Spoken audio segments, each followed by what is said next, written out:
Ladies and gentlemen, good day and welcome to the Q1 FY22 earnings conference call of Kalpataru Power Transmission Limited and JMC Project, hosted by DAM Capital Advisors Limited.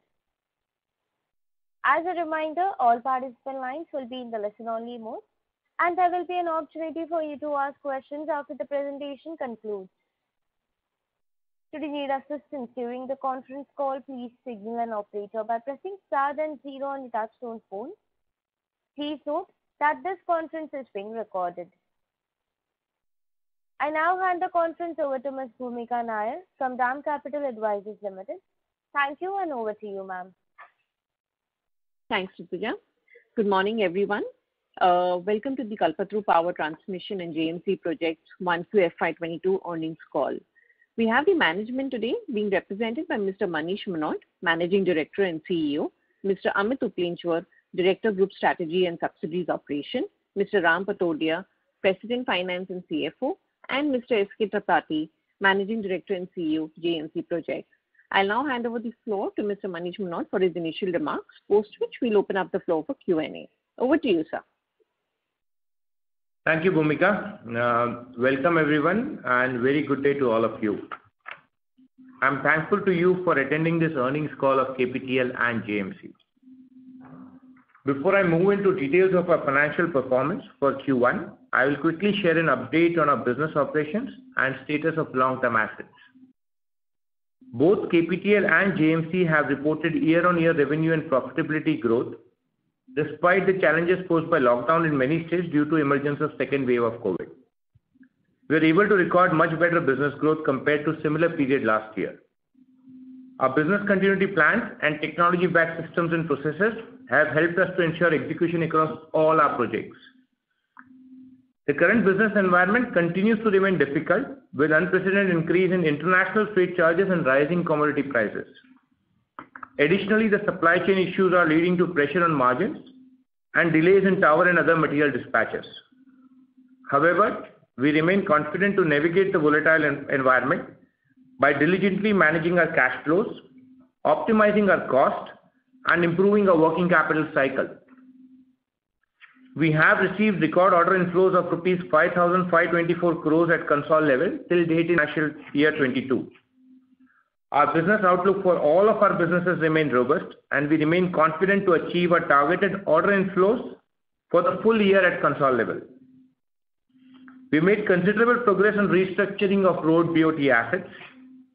We are at advanced stages of restructuring for Kurukshetra and Wainganga road assets and expect the process to get completed by end of Q2 itself. We are progressing well on completing the sale of Vindhyachal road BOT asset and expect the sale to be completed in Q3 of the current year. The closure of Kohima-Mariami transaction was affected due to COVID. We expect deal closure in second half of 22. We have already received major approvals pertaining to the deal. Coming now to the financial performance first. At KPTL consolidated level, our consolidated revenue grew by 38% YOY to 3,204 crores on back of strong execution in T&D, B&F, water, railways, and oil and gas business. Our EBITDA in absolute terms grew by 10% to 297 crores. Our EBITDA of the same quarter last year included 40 crores related to Alipurduar transmission assets, which were finally sold off. Excluding the one-time impact of this T&D SPV, EBITDA went from 229 crores to 297 crores, a growth of 30% year-on-year. Our corresponding EBITDA margin contracted by 50 basis points from 9.8 to 9.3%. Our EBITDA margin was marginally lower compared to Q1 21 given the impact of higher commodity prices, supply chain issues, and COVID-related costs. However, we remain confident to maintain double-digit margin in the range of 10% plus for the full year 22 at a consolidated level. Our PBT grew by 135% to 127 crores and PAT grew by 179% to 78 crores. Our consolidated net debt is at 2946 crores, which is a decline of 428 crores compared to same period last year. We recorded order inflows of over 5,500 crores till date at consolidated level and additionally have L1 position of over 5,000 crores. We have a strong and well-diversified order book of over rupees 29,000 crores at the end of June, excluding the L1 numbers as of today. Now at standalone level, at KPTL, revenue for Q1 grew by 9% year-on-year to 1,586 crores. Our T&D revenues, including Linjemontage and Fasttel, grew by around 12%. Oil and gas grew by 28% and railways grew by 23% in Q1 22. Our Sweden subsidiary Linjemontage reported revenue growth of 15% to 312 crores with EBITDA margin in range of 7%. Our Brazil subsidiary Fasttel recorded revenue of 95 crores in Q1 22. Our PBT grew by 15% to 116 crores and PAT grew by 10% to rupees 76 crores. We continue to maintain double-digit EBITDA margin of 10.2% despite increase in commodity price and rise in logistics cost.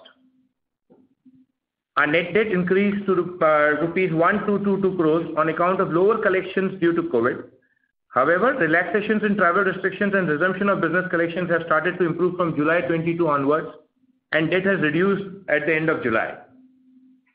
We are targeting to reduce our standalone debt substantially with the help of inflows from sale of Kohima transmission asset, our collections on Indore project, our focused efforts on project closure, and optimizing our working capital.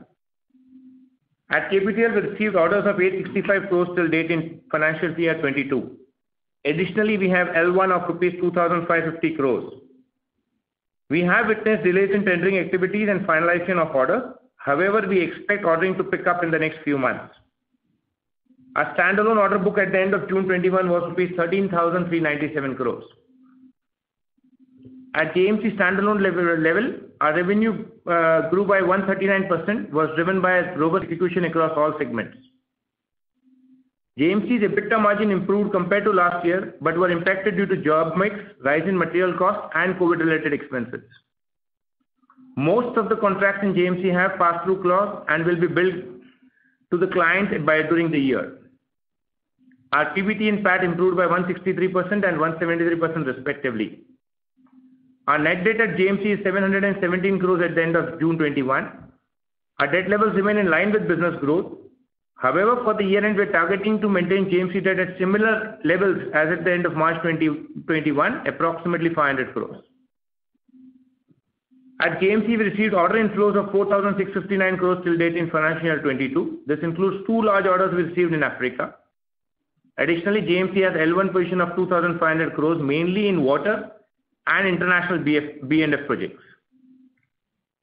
Our JMC's order book was at an all-time high of 15,916 crores at the end of June 21. The performance of road BOOT projects was affected due to regional lockdowns and travel restrictions. Our average daily revenue of all four road assets were rupees 45.5 lakhs per day in Q1 22. Our toll collections in Kurukshetra road project continue to remain affected due to farmers' agitation. In Q1 22, we have made an additional investment of around rupees 53 crores in our road projects, taking the total investment to rupees 926 crores at the end of June 21 in all our four road projects put together. At Shubham Logistics, revenue was 38 crores, a growth of 15% with EBITDA of around 8 crores and PAT of 1.2 crores. As guided earlier, we'll continue to maintain profitability in Shubham Logistics. Our well-diversified current order book provides good visibility for 22. We are confident to deliver consolidated revenue in excess of 15% for full year 22, while we navigate the near-term challenges and continue our hard work to scale to double-digit margins. With that, we can open up the call for questions. Thank you very much. So we'll now begin the question and answer session. Anyone who wishes to ask a question may press star and 1 on the touchtone telephone. If you wish to remove yourself from the question queue, you may press star and 2. Participants are requested to use handsets while asking a question. Ladies and gentlemen, we will wait for a moment while the question queue assembles.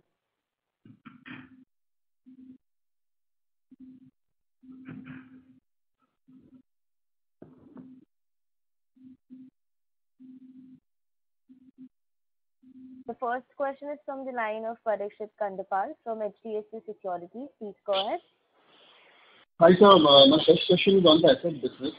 So you highlighted that WEPL and KPL will see some kind of restructuring or finalization of terms with regards to payment by this quarter. So just wanted to know why we need to increase 53 crores and we are near completion of restructuring, and for the rest of the year, how much of loss funding will be required post the transaction happens. Hi, Karpal. Good morning, SKT here. So, as we have said, WEPL and KEPL restructuring is moving ahead, but this infusion of the money is retrospective with respect to the cutoff date. And whensoever the restructuring gets implemented, there will be a reversal of these investments which the company will get, right? So our cutoff dates are about a year old or 8 months behind, and restructuring when gets implemented in Q2 or Q3, out of this 53 crore, about 28 crore, there will be a reversal in the books. So this is one part. The second part is our revenue has come down from 60 lakh rupee per day to 45 lakh rupee per day due to the COVID and the locking down of one of the toll plazas due to farmer agitation. And overall, due to the COVID, there has been revenue reduction. So that 60 lakh has come down to 45 lakh. So that has an impact of about 15 crore. So if we take these two things out of 53, that answers that how much is the tangible investment which has gone into this. And as we complete the process towards the Q2 end, some more infusion may be required depending on the traffic and how the situation unfolds on the ground. So we can't give an exact figure that how much it will be, but it should be minimal going forward if the situation improves. But if the COVID and the lockdown, they continue across those areas, particularly KEPL, where one of the toll plazas is locked down from last 6-7 months, right? So there could be further infusion required in the KEPL. Similar situation will be there in VEPL. There also traffic has come down, but their only silver lining is that since we have done the non-binding offer with the respective buyers, whensoever the sale happens, there will be a reversal in the books. My second question was on Kohima. So we were expecting that this deal will get closed during this quarter and major approvals have already come in. So why is it getting delayed to second half? Is the deal still intact with the investor, or are you looking at alternatives or other investors to come in? So Kohima, as we mentioned earlier also in my call for Q4, we have received major approvals. The line is fully functioning and at 100% operational.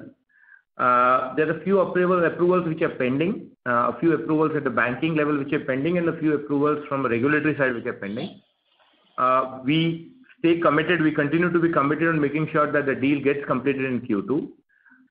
We have been chasing this respective teams for approval, but last few months were difficult because some of the employees in those respective organizations were not working. We're pretty confident that Q2 we should be able to close this deal. As of now, we stand committed and looks like we will be able to receive the inflows itself in Q2. Okay. Just last question on the commodity inflation. So we are really not seeing any impact in the KPL standalone. So were there any reversals or provisions taken earlier in this quarter also to offset the impact of commodity prices? And also lastly, if you can touch upon the ramp-up of Fasttel. So how has been the margin there and how has been the integration and ramp-up in Fasttel in Brazil? Sure. So on commodities, we had taken a significant hit in Q4 on CTC losses of approximately 140 crores. We have not seen significant reversal out of that coming in Q1. Some reversal would have come, but commodity prices have slightly gone up. So to that extent, we still continue to hold the CTC provision in our books. So that's on commodities. As far as Fasttel is concerned, the EBITDA margins were in the range of around 3%. It was not around 4% to be precise. And on the current order book, we're confident that they will have an EBITDA margin of 4 to 5%. We are cautious on growth in that market as of today. Our focus as of today is to make sure that we integrate the team fully. Our senior people are already at Brazil. 2 or 3 of our resources are already there for the last 3-4 months, including a senior finance resource. So our aim for the current year is to make sure that, one, we integrate with them. Second, we ensure that we clearly bring out the benefits of synergy, where we look at supply chain, bought out materials, all of them, and grow slowly in the current environment. Okay. Thank you, sir. That's all from me.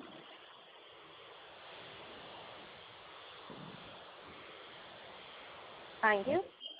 The next question is from the line of Ranjit Shivram from ICICI Securities. Please go ahead. Hi, sir. Good morning. Sir, if you can update on the order intake prospects for FY22 and how much will that come from the domestic and which are the overseas geographies we are seeing traction, and what's the scenario in Indian and also the non-T&D railways and pipeline. Sure. See, our order intake for the current year will continue to be in the range of 16,000 plus crores as we had targeted at the beginning of the year on a consolidated level. At a standalone level, we expect KPTL to be in the range of 9,000 crores and JMC to be in the range of 7,500 to 8,000 crores. Out of the 9,000 crores, we expect railways and oil and gas to be having respective order book inflows of around 2,000 crores each and 5,000 to come from TL overall. Out of TL, significant portion we expect to come from TLI. TLI order book inflow target is around $400+ million. And we're pretty confident that we should be able to get that during the year.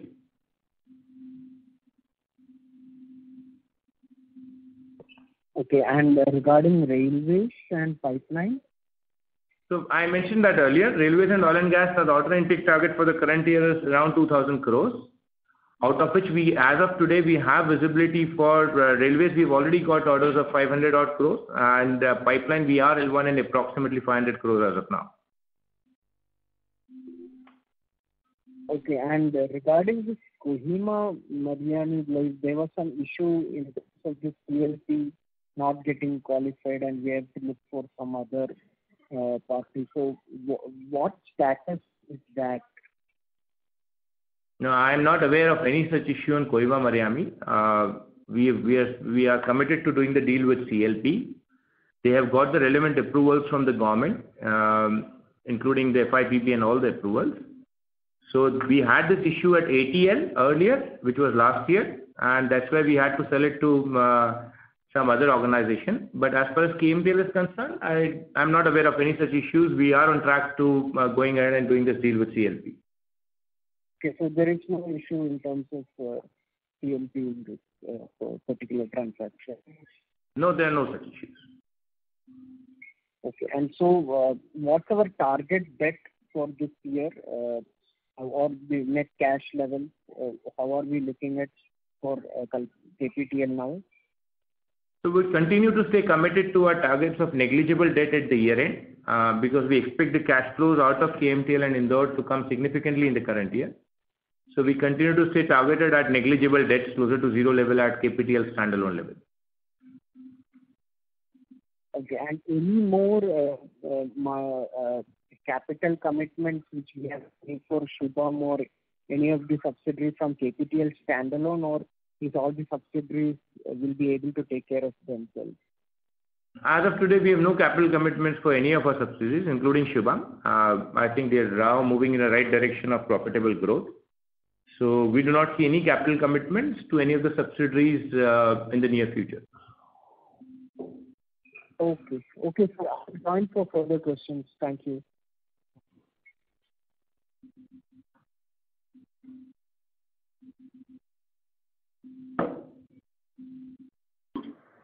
Thank you. A reminder to the participants, anyone who wishes to ask a question, please press star and 1 now. The next question is from the line of Renu Baid from IIFL. Please go ahead. Yeah, hi, good morning, sir. Good morning, Renu. Hi. So my first question is, when we look at the core KPTL portfolio, we have seen increased competition coming across oil and gas pipeline and T&D market also after easing of government requirements for advances as well as EMDs. So how are we looking at the competitive environment, and will that have a bearing in terms of the margin profile? Also, given the fact that you have a significant international order pipeline now with steel prices at elevated levels, does the relative attractiveness of international TLT business significantly improve? Okay. So, Renu, I think, you've been associated with this industry for long. So having competitive pressure is actually something which we have seen regularly, right? This is not something new for us. The good part is that the competitive pressure is a lot more realistic. We're not seeing unrealistic competitive pressure. So unlike those days which we had seen 7-8 years ago where people used to bid at a 20, 25, 30% difference to L1, now it's a lot more realistic. And in realistic competitive pressure, I think we will continue to do well, given our advantage on cost, given our focus on delivery, and given our size and scale. So from a competitive pressure perspective, I'm not too much worried, at least on transmission international, T&D domestic, as well as oil and gas. Yes, at railways, we have seen some unprecedented competitive pressure coming from a lot of road contractors. But again, as I said, it's not something new. We've seen this 4 years ago, and you see people who really do well continue being in that business and others not being in the business over a period of time. We continue to stay focused on a profitable growth, right? That's more important for us. The one common thing for KPTL over the last 10, 15 years is making sure that we have profitable growth and making sure that we focus on working capital.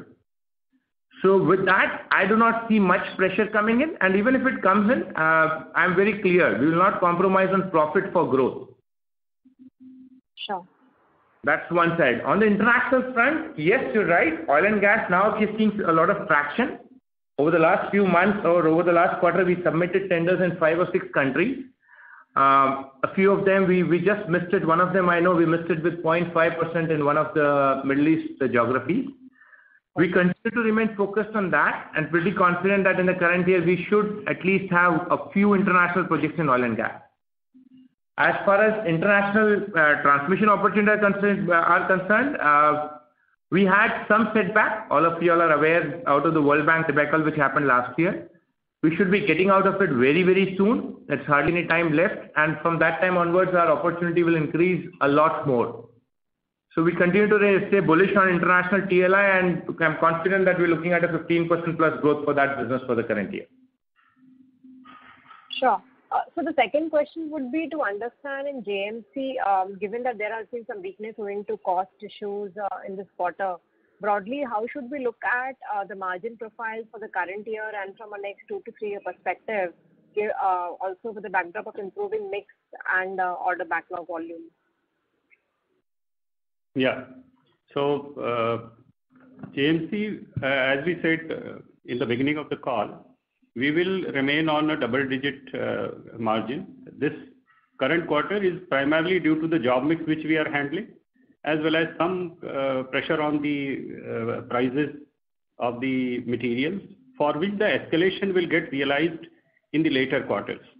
Because most of our 90% of our contracts are pass-through, and hence we should not be looking this quarter in the isolation. As far as the next 2-3 year horizon is concerned, things look much better because of the water order book as well as the international order book, and we should be on the double-digit growth journey going ahead. And Just broadly, to add to what SKT said, clearly the focus for the entire organization on the console level is a double-digit EBITDA margin, right? On an annualized basis. Quarterly, we would have challenges depending upon the environment, depending upon the kind of the project and a lot of other things. But on an annualized basis, both KPTL and JMC double-digit margin is given. Yeah. That's something which is non-compromisable as far as the entire organization is concerned. Right. So the next question is, if you look today, JMC's order backlog has exceeded that of Kalpataru standalone, given the diverse markets in which it's present and the high growth categories. So as a portfolio, by when do you see JMC actually surpassing Kalpataru standalone? in terms of revenue as well as profitability? I would love that to happen as early as this quarter. Remember we own 67% of JMC, so I'll be happy if it happens. But realistically, see, JMC's growth would be obviously much faster than KPTL, and we've been very, very clearly communicating that, right? JMC growing at 20% plus, it should not be a challenge at all. So realistically, a 20% plus growth for JMC is visible on top line. Bottom line also, they would continue to be a double-digit margin on an annualized basis. So from that perspective, I don't think we need to look at saying when will they overcome this, because it's not a race kind of thing, right? It's important that each of the organizations continue to grow to their best potential. So JMC growing 20% plus is not a challenge at all. KPTL growing at 10 to 15% should not be a challenge. And my last question, if I can ask, given the backdrop that we have seen significant investments in the infrastructure and grid investments planned by the US, which of KPTL subsidiaries will be able to benefit, especially both the Brazilian as well as Linje? Can there be a play to benefit from those investments in the region, or you think it would be too early for those entities to participate? No, I'm reasonably sure that both these entities will not be able to participate in the US market. Okay, I don't have any doubts in my mind. They will not be able to. So that's a growth which, is something which as of now, we would be looking at from India itself. We've been supplying towers to that part of the world for the last 10 years. On a larger EPC, that's something which might take us a lot more time to get in. We continue to explore opportunities of acquiring a smaller company there, but nothing is on the radar as of now, and I don't see anything happening in the current year. Got it, sir. Thank you so much, and all the best. Thank you. Thank you. Thank you. Thank you. The next question is from the line of Bharat Sheth from Quest Investment. Please go ahead. Hi, good morning, Manish ji and SKT. Good morning, Bharat. Good morning, Balbhai. Good morning. Manish ji, first on this KPTL on the Railway International, so what stage we are and how really we are evaluating getting a better order? So Bharat, our philosophy for international growth is a very simple philosophy. Right? We have 65 plus countries where transmission line we have had footprints for the last 10 years, 7 years, 8 years. We are utilizing that footprints to grow all the other segments, whether it is railways, oil and gas, roads, or buildings and factories.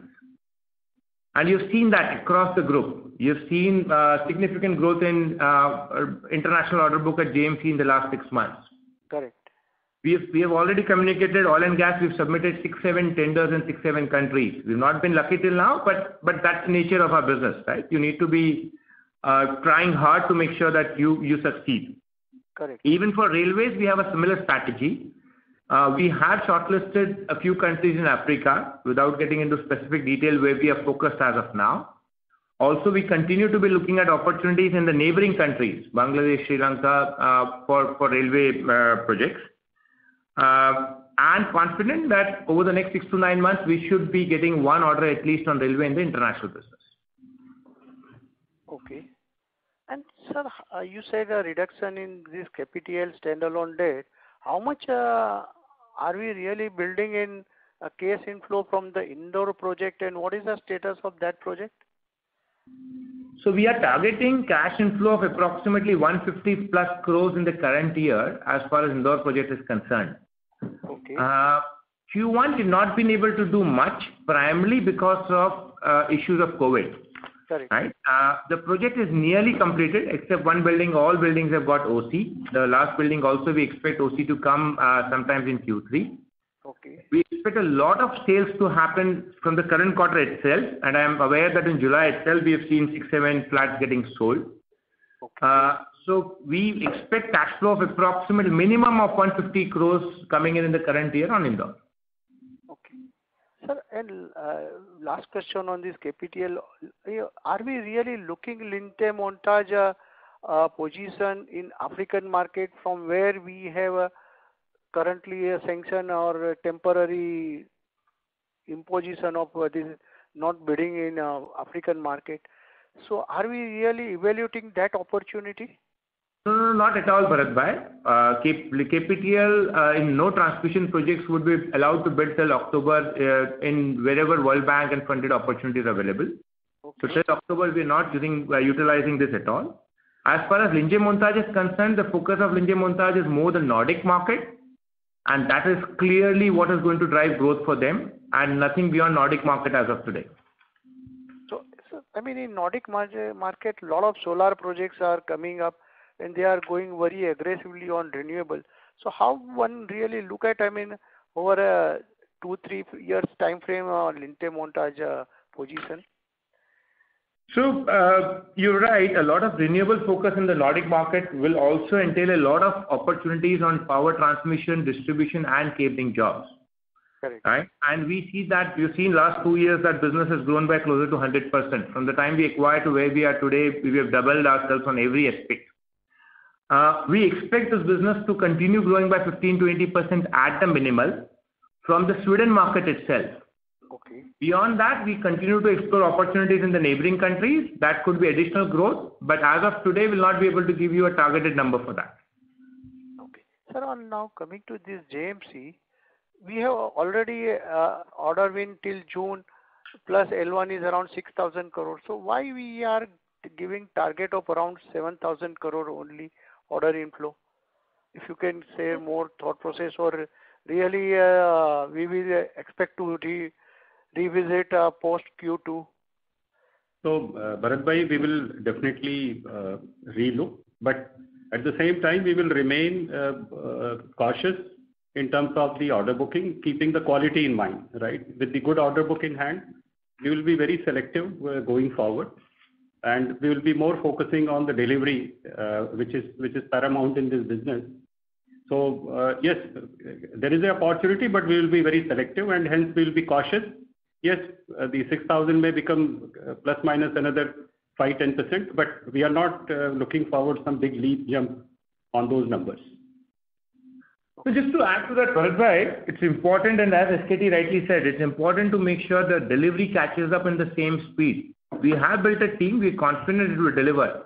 Because today, if you look at numbers, we have a 4-year visibility on order book, right? And that's healthy in some form, but that's also challenging in some form.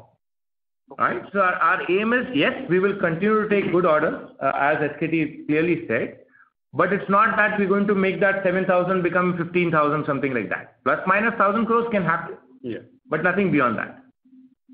And sir, on asset side, this Kurukshetra is really a problematic since, I mean, last couple of quarter, plus earlier also some kind of agitation is always. So is there any other way are we really evaluating for, I mean, whether surrendering this asset, or if you can give some color on that? So, Bharat Bhai, currently we are pushing the restructuring, as we said in the last quarter, and it has been cleared by the lead banker, and we are looking at clearing that step first. As far as the other options are concerned, we are evaluating those options. We are not close to those options, but first we will focus what is really tangible in terms of reducing our cash outflow as well as bringing sanity in the numbers. So other options will be kept open, but we are currently focusing on completing one task in the hand. Okay. Yeah. Thank you very much, sir. Thank you. That's all. Thank you. The next question is from the line of Rakesh Vyas from HDFC Mutual Fund. Please go ahead. Yes, sir. Good morning to all of you. I have two questions, both related to JMC. First one, given that we have L1 plus order book of close to 18,000 crore and as you highlighted 4 years of order book, so why are we still guiding at only 20% kind of growth? Because I believe large number of these projects have to get executed in next 3 years time frame. So are we being too conservative, or are we seeing any challenges which deter us to look for a higher execution growth? That's point number one. Right. So, Rajesh, good morning. See, 18,500 crore order book. So, I will not say that we will be conservative, but we will be cautious. As I replied earlier, that we will be focusing more on the delivery because that is what will matter. And if the delivery is right, I'm sure order book will not be issue even going forward, right? So we are not looking for explosive growth of 25% and all that because it has its own pros and cons. We will be cautiously moving in the range of 15 to 20, which is well manageable. And our verticals have a good visibility for next 5 to 7 years. So business is not going to run away anywhere. If we are there in the right health, we will catch up with the business. And Rajesh, just to add to what SKT said, a lot of our international projects have a lot of components of design and approvals which take 6 to 9 months. Right? So effectively, a lot of our international order book, a significant revenue would start from the next year. Right? And that's why I think you'll see much better growth going into the next year as compared to the current year. But yeah, 20% plus is minimum. Okay, that helps. Second is just extension to the earlier question that was asked on the asset. So essentially, given that this farmer agitation has been continuing for more than 6 months now, and I think in concession agreement there is a provision that if there is a lack of toll collection during this time frame, there is a opportunity to terminate the project, in which case we can get our equity investment and the debt outstanding due. So I'm just trying to understand, even post the financial restructuring that we are planning, is there a possibility that we can avail this option, because this window could probably be limited? So Rajesh, you are right. And as I said earlier, we will first complete the restructuring part so that the bankers and the investors in that SPV, they are on the board. Once that part is aligned, this option, as we said, we will be evaluating, and since it will be a contractual entitlement, at the right point of time, we will look at that. Great, sir. Thank you so much. Thank you. The next question is from the line of Swarnim Maheshwari from Edelweiss. Please go ahead. Yeah, hi sir, good morning and congratulations for riding through this volatile commodity prices. Sir, two set of questions. First, so what happened on the working capital side? There is a sharp jump both QOQ, YOY. So is it more related to some sort of a vendor support, or there is some collection issues over here? Good morning, Swarnim. So Swarnim, there are no issues on collection. Slight delays because of some clients not being available across Q1.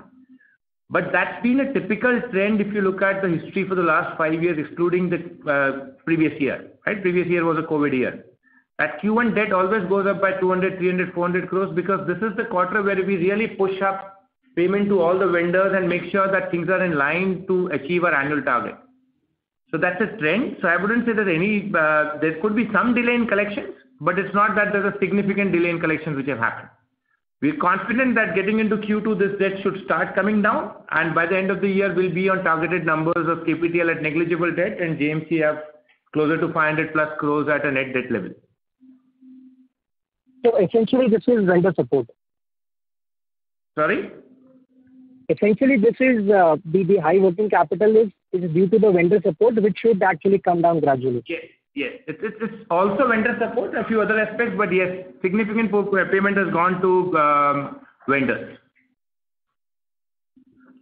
Got it. So secondly, you did mention about the KPTL targeted order intake of about 9,000 odd crores. So just wanted to understand what is the total opportunity size over here, the ordering pie over here, and what is our canvas?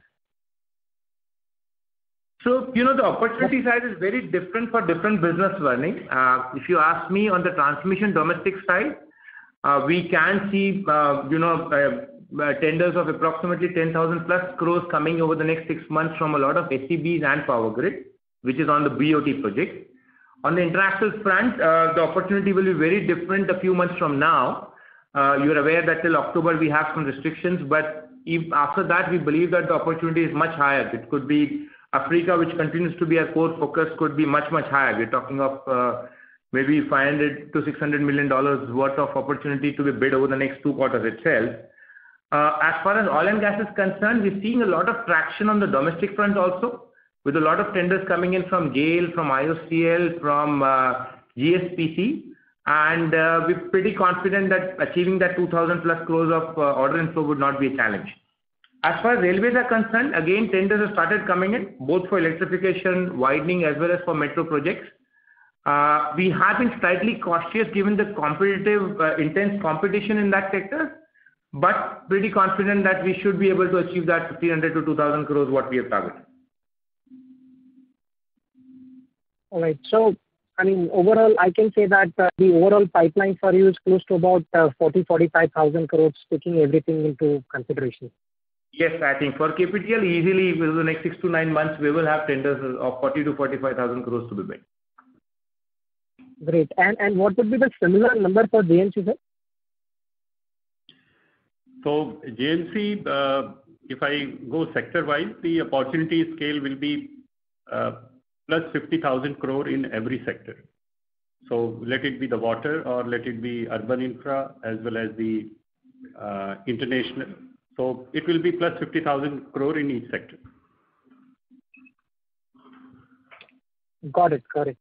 Sir, thank you so much. I'll come back in the queue and wish you all the best. Right. Thank you. Thank you. The next question is from the line of Ranjit Shivram from ICICI Securities. Please go ahead. Yeah, hi sir.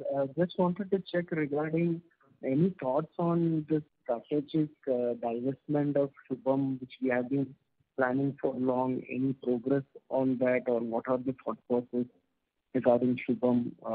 What we like to do? So on Shubham, as we had communicated earlier, we had appointed advisors to look at the opportunity of getting either a strategic player or even a large player who would like to have a significant majority.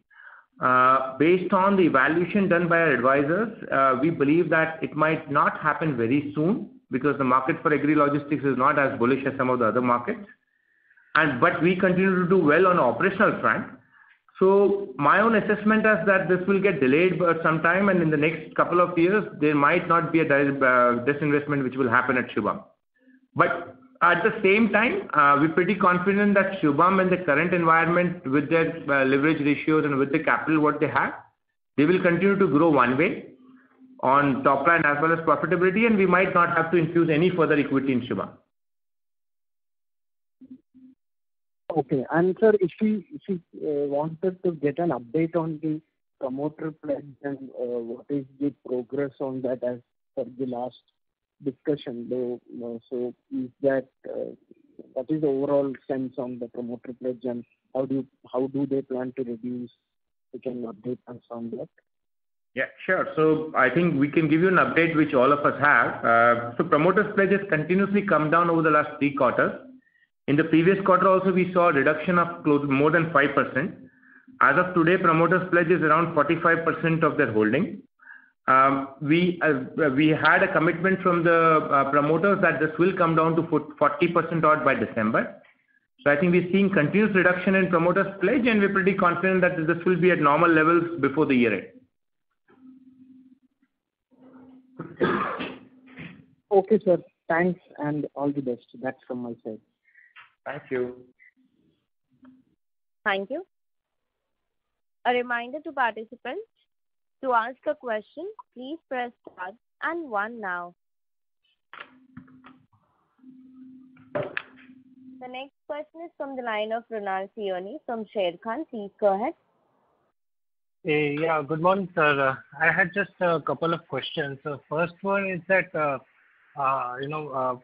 contracts being passed through. So we believe that not most of the commodity price hike like steel, cement are aptly visible in terms of escalation in this pass-throughs. So how confident are you that you would be able to pass through the impact of rising steel, cement, and other commodity prices because this must be linked to WPI, or which do not, factors in the proportionate rise in the materials. Right. So you are partially right. See, in case of the commodity price rise and the escalation, there is a lag of 3 to 4 months. And normally, depending on the project to project and the way WPI indices in those areas, about 10 to 15% remains uncompensated. But at the same time, when the cycle reverses, it works other way, right?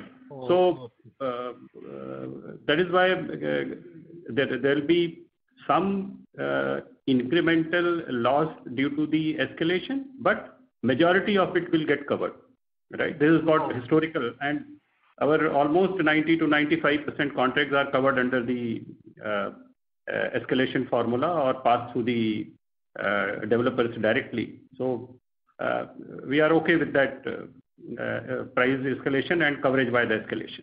I'm assuming this is for JMC, right? This question is for JMC. JMC. Yeah, right. So majority, you think you will be able to pass through. Right.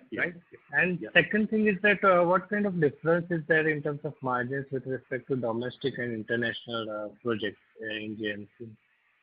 Can you repeat your question? The operating margin difference in domestic and international projects for JMC. So international projects will be 2.5 to 3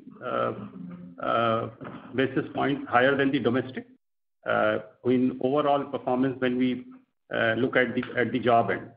Incrementally, there will be wide variations, but historically, this is the trend we will be able to watch and see. 2.5 to 3 basis points difference. Or percentage 50 to 300. Sorry, 50 to 300. Yeah. 50 to 300. Higher margins are there in international. Okay. Thank you very much. Thank you. Thank you. The next question is from the line of Jonas Bhutta from Phillip Capital. Please go ahead. Good morning, sir, and congratulations on a decent set of numbers given the current environment. So just one question that is on the JMC, sir. So the Maldives project, we were declared L1 way back in March. It's been quite some time now. Any particular challenges you're facing to convert that into a firm order, or just COVID-related, things that have sort of disrupted the entire decision-making process? No, there is no challenge as such. Since it is a debt funding from the Government of India to EXIM, there are formalities at the government level which are getting into the place. And once the debt agreement between both the countries are signed, the credit lines will be open for disbursement of the advances. So I think that is the process. And of course, there was a COVID drag because Maldives was closed almost for 3 months. There was no in and out even flights there. So I think it should get into the shape in next 1.5 to 2 months' time. So there are no as such issues except the government level formalities. Sure. And my second question was really trying to understand the upcoming opportunities in railways beyond, say, the 1 or 2 years, which still will have some backlog of orders coming in on the OHE side or the electrification side. What really, sir, would drive this business vertical going forward? Is it just the new line kind of construction business, so the civil part, or do you believe that from over the next 2 years, then beyond that, the railway opportunity should actually taper off? That will be my last question. Thank you. So on the railway opportunity, even today, our order book, consists of more than 50%, which is more EPC projects, which is all expansion of lines. So our belief is while electrification opportunities could come down to normal levels in 2 years, there's been a big push over the last 3 years and will continue the next 2 years. But the opportunity on expansion of lines, on modernization, on electrification of metro projects, all of that will continue to be very big. So from that perspective, at least for the next 5 to 7 years, I don't see that business contracting in any form. Besides that, as I said earlier, for us, the international opportunity on railways also continue to be a big area of expansion. and we continue to remain focused on that. So getting into the next few years, while you'll see electrification slightly coming down, but expansion of lines and international will help us grow that business further. Understood. Thanks a lot, sir. Thank you. Thank you. The next question is from the line of Abhijit Anand from Emkay Global. Please go ahead. Yeah, hi. Thanks for the opportunity. So first is that in JMC, we have done a great job over the last, if I say 4-5 years, in ramping up the margin to double digit.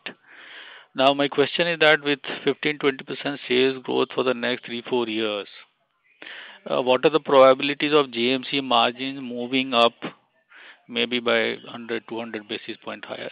Do you see that happening in the medium term? So, to answer you, our international basket will improve, but seeing the overall situation, the way the commodity price and rise, we remain committed to double-digit margin, but we are not making any significant movement there. But yes, it will remain range bound within double digit. No, I'm saying if we just ignore the commodity inflation that's happening now, bit that will happen, let's assume in this year, next year, obviously everybody will factor the new commodity price, right? So that should be a part of the bid for everybody. So I'm looking more from the fact that your volumes are increasing drastically over the next 3-4 years, right? From where you are now. So there should be some leeway in terms of X of RM where you can, have a better margin. That's what I'm trying to understand. So, as I said, overall, it will be a positive journey. Quantum, it will be difficult to quantify at this stage now, but you are right, there will be a positive moment. Okay. So just to add to this, what SKT said, that growth also brings in additional at all levels, right? So today, even after assuming that growth, we believe that the entire order book has a margins which continue to be in the range of 10 to 11%. And which is a very good margin. Our focus will be a lot more on generating free cash flows, right? That would be our bigger focus rather than focusing only on, getting into that margins situation. But as of today, a 10 to 11% is visible. Free cash flows would continue to improve significantly at JMC over the next 2 to 3 years. Okay. The second question is that I think you talked about, competition in the railway side from road EPC guys. If you can just elaborate a bit more in which segment and, are they really bidding very low, etc. If you can just give some more finer details on that. Sure. So a lot of, over the last 3-4 months, at least 6-7 electrification projects, we have seen competition to the range of 15 to 20 players, right? A few of them have bid aggressive, which were not earlier in the railway side, but otherwise majority of them are plus minus 2-3%, but a few of them have gone aggressive. I wouldn't like to get into the specifying the names of them, but a few of them have gone very aggressive, and this we've seen over the last 6 months only. But there would be some PQ related stuff, right, which would hinder them from maybe bidding for a large project or something, because they haven't got much experience on that field. No, on the railway side, the PQ is very diluted. Yes, for larger projects, they had all come for the smaller projects of 100 to 200 crores. For larger projects above 500 crores, which are more EPC in nature, you're right. You still see only 5-6 players. But the smaller projects where the PQ is not so stringent, you're seeing many more players. Yeah, okay. My last question, more strategic. See, both KPTL and GMC are now fairly large companies with anywhere between 15,000 to 20,000 crore of order book. If you combine, it's a very significant number in the Indian EPC space. How do you extract synergies between the two companies to bid large projects in India and abroad?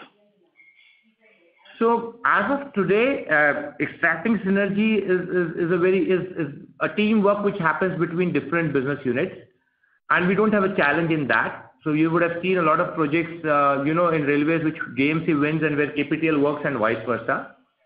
And even on the international footprint, whatever JMC has done over the last 1 year has been primarily taken based on the footprints of the transmission division, right?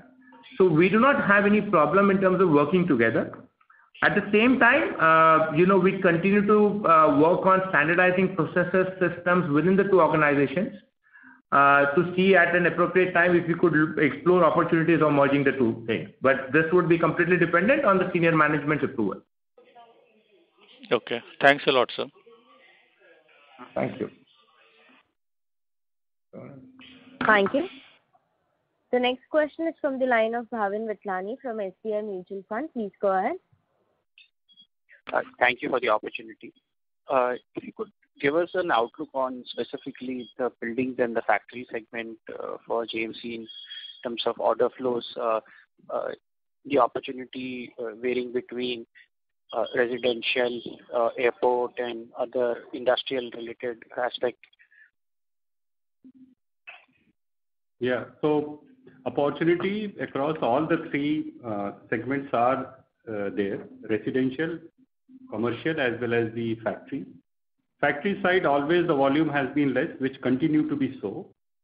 And residential, in the select market, there is a good opportunity, but in certain markets, the opportunities are low. There we are not focusing also.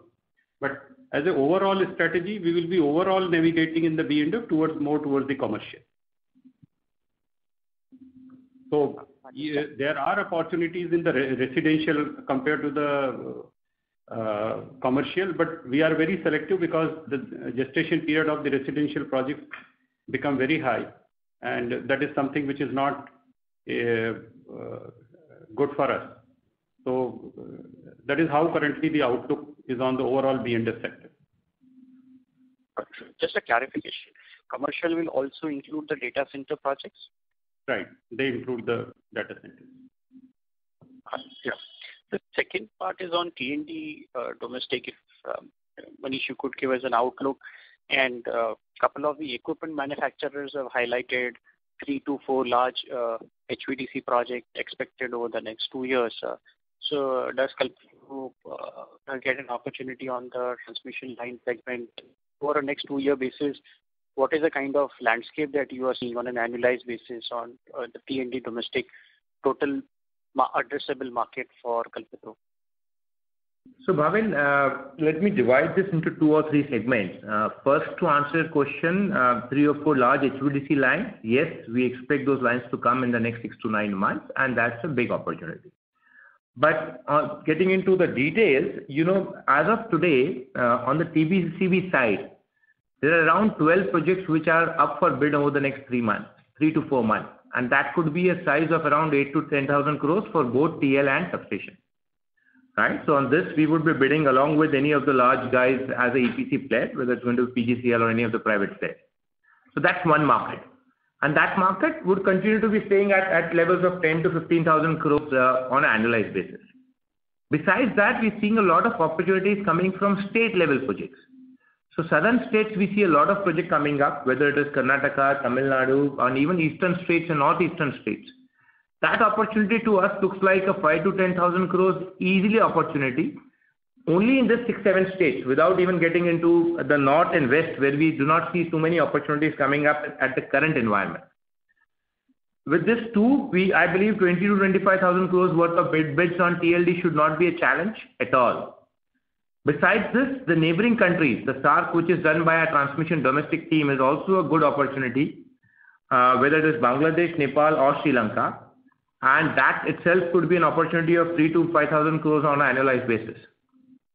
So if I look at all of this together, which the TLD teams looks at, 25-30,000 crores worth of tenders on an annualized basis should not be a challenge. Sure. And how large could be the HVDC opportunity which you expected over the next year or 2? Which one, the HVDC? Yes, please. HVDC opportunity out of the 10,000 crores could be as high as 6 to 7,000 crores.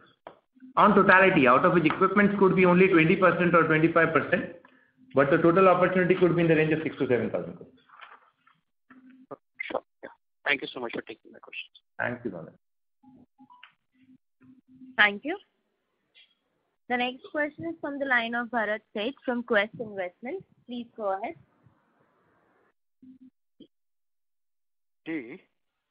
Hello. Yeah, Bharat Seth. In previous participant question, you replied about the senior management subject to merger of KPTL and JMC, subject to senior management approval. So are we really evaluating, if you can throw some light, or really this is a possible thing, scenario in coming quarters? So Bharat bhai, as I mentioned earlier, right, our focus is right now a lot more on standardizing processes, systems, risk management, culture across the two organizations. Correct. And we've done a lot in that, right? If you look at the numbers of JMC versus KPTL over the last 4 years, right, you'll see everywhere that focus is coming. We are on the common platform of SAP. Our processes are nearly same. Our SOPs are very well detailed and very similar to each other. And the teams, the culture of getting things done at any cost with a particular margin is what is driven across the organization. So we're working on that.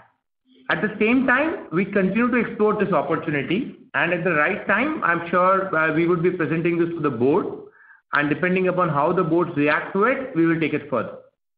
Okay, great. And one last bookkeeping question on KPTL.